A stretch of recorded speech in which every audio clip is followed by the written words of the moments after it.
Dr. John Olney was a neuroscientist who was actually the discoverer of the process of excitotoxicity that occurs in the brain.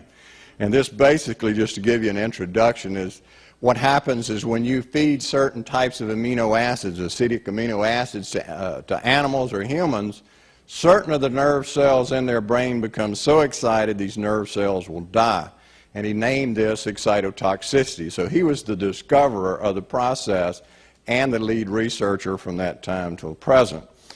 And what he discovered was that the aspartic acid in aspartame, that third component, was an excitotoxin that was just as powerful as the original excitotoxin he discovered, L-glutamic acid.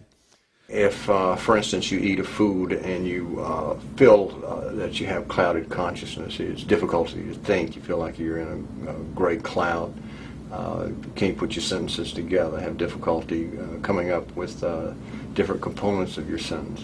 All of these things indicate that you're having difficulty logically thinking, and that's a very early sign or sensitive sign for MSG toxicity or aspartame toxicity.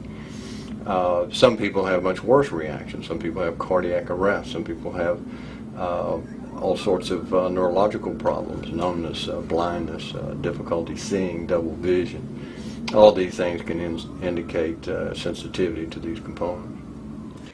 So let's just have a quick review of what MSG and the excitotoxins do. Well, they are associated with neurodegenerative diseases. They're associated with neurodevelopmental abnormalities, nervous system injury. Anytime your brain's injured, it produces it. Endocrine disorders, diabetes type 1 and 2, syndrome X, gross obesity, enhanced cancer growth and spread, immune dysfunction, retinal disorders, arteriosclerosis, multiple sclerosis, lupus, and other autoimmune disorders, GI disorders, and sudden cardiac death. I'd put more on there, but I didn't have room. We're making these conditions advance a lot faster. We're making them a lot more severe. And we're taking cases that would never actually have developed into multiple sclerosis, and we're throwing them into full-blown disease. Same thing with Parkinson's and Alzheimer's disease.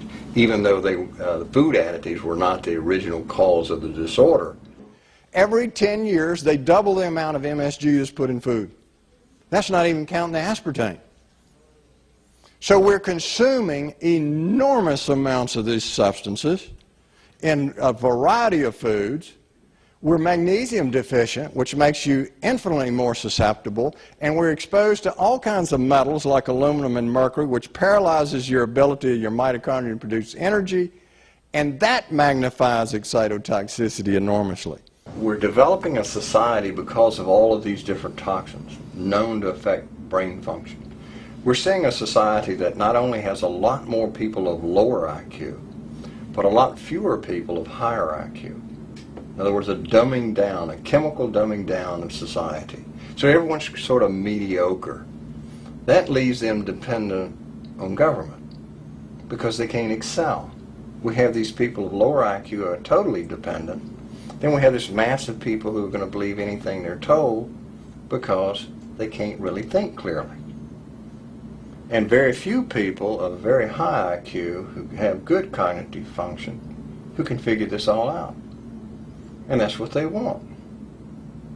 So, you know, you can kind of piece it together as to why they are so insistent in spending so many hundreds of millions of dollars of propaganda money to dumb down society.